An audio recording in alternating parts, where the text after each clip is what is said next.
Well, hello, potential future rapists and little girls. It's your Uncle Bill, and once again, it's story time.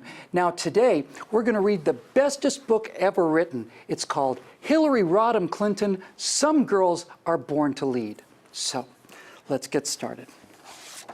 Now, look, right at the beginning is a picture of Hillary Rodham Clinton at her university campus, riding her bicycle in a big hurry because she doesn't want to miss watching the girls' volleyball team practicing. So, let's begin, shall we? In the 1950s, it was a man's world. Only boys could grow up to have powerful jobs. Only boys had no ceilings on their dreams. Girls weren't supposed to act smart or tough or ambitious, even though deep inside they may have felt that way. But in the town of Park Ridge, Illinois, along came Hillary. She would show those boys that girls could be leaders too. Without Hillary to lead the way, there would have been no Oprah Winfrey, no J.K. Rowling, no Margaret Thatcher, no Billie Jean King, no Betty Friedan, no Indira Gandhi, no Benazir Bhutto, no Eva Peron, no Rosa Parks, no Eleanor Roosevelt, no Coco Chanel, no Helen Keller, no Amelia Earhart, no Simone de Beauvoir, no Susan B. Anthony, no Gloria Steinem, no Marie Curie, no Sojourner Truth, no Jane Austen, no Queen Victoria, no Harriet Beecher Stowe, no Catherine the Great, no Elizabeth I, no Joan of Arc, and no Cleopatra. It's all because of Hillary. Now, after college, Hillary entered law school so that she could work for justice. Most future lawyers were men, and only boys could be lawyers, make illegal real estate deals, illegally cash in on insider information, lie under oath, and make mysteriously hundreds of thousands of dollars in a few days under suspicious circumstances.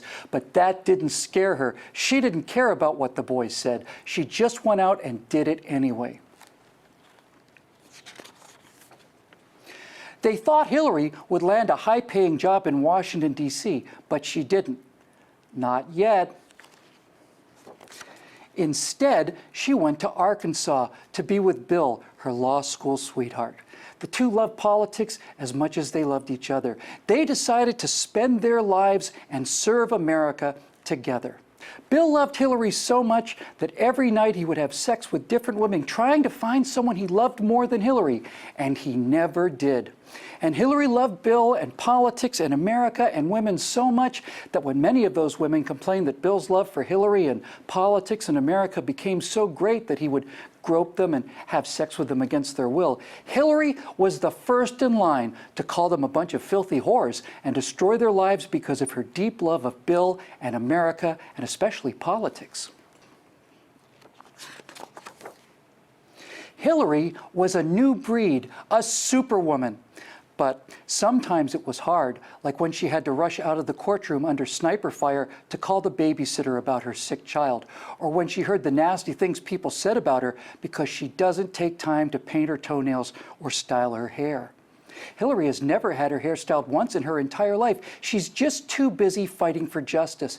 And because Hillary is a champion of the poor, she saves money by not buying things like clothes and instead has all of her pants and jackets and tops made from sheets of matching triple knit polyester industrial strength tarpaulins, and she gives the money she saves to underprivileged and needy women from all around the world.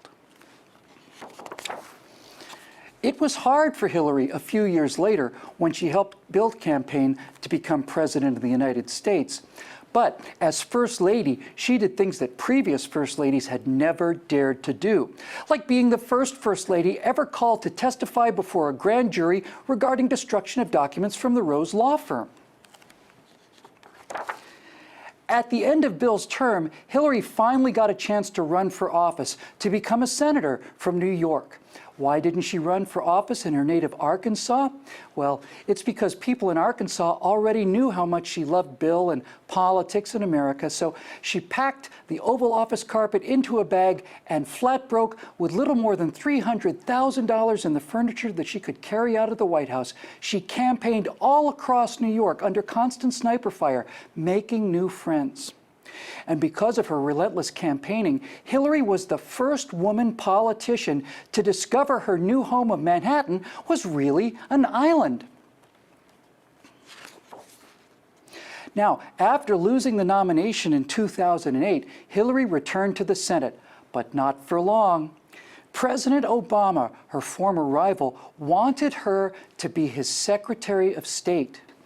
Now, when the Iranian people were fighting for their freedom in 2009, it was Hillary and President Obama that decided that helping them would upset the deeply religious Iranian leaders and hamper their plan to bring peaceful atomic energy to their own people, and perhaps even export that atomic energy to other countries in the region, like Israel. Other Democrats had launched wars without congressional approval all the time, but Hillary was the first woman to break that glass ceiling as well, creating the modern, peaceful, happy Libya and Syria and Egypt that we see today. The woman who was called too ambitious now met with kings and sultans and prime ministers in a total of 112 countries. Wherever she went, her message was the same. What difference does it make? What difference does it make if the Libyan ambassador calls for more security for months and then gets slaughtered while she watched on TV? What difference does it make if a filmmaker went to jail for a year to cover up the fact that men fought and died for 6 hours because of it? What difference does it make if she put 1,200 highly classified top secret and above top secret documents on a private server in a bathroom to avoid freedom of information requests regarding the culture of corruption in the Clinton Foundation? What difference does it make if she claims to be a champion of women's rights and says that every accusation of sexual assault has to be believed, and then spends her entire career destroying the lives of the women that claimed her husband abused and even raped them?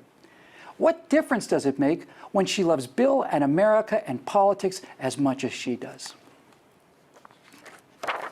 Now, men said that a girl couldn't do any of these things, but once again, Hillary proved them all wrong. No one gets to stop a girl from being the greatest person she can be. Hillary thinks everyone deserves that chance. All her life, she's fought for fairness and compassion, and the cruelest words and wrongest barriers have not been enough to hold her back. And for a lifetime of endless work in service to the poor and fighting against income equality, all she and Bill have to show for their love of each other and America and politics is $111 million. They said girls couldn't run multi-million-dollar felonious, treasonous power for money scams, but Hillary refused to listen. Once again, Hillary proved all the boys wrong and just worked long and hard and did what no woman has ever done before. And no matter what Hillary does next, if she wants to change the world, she will find a way. She will do anything,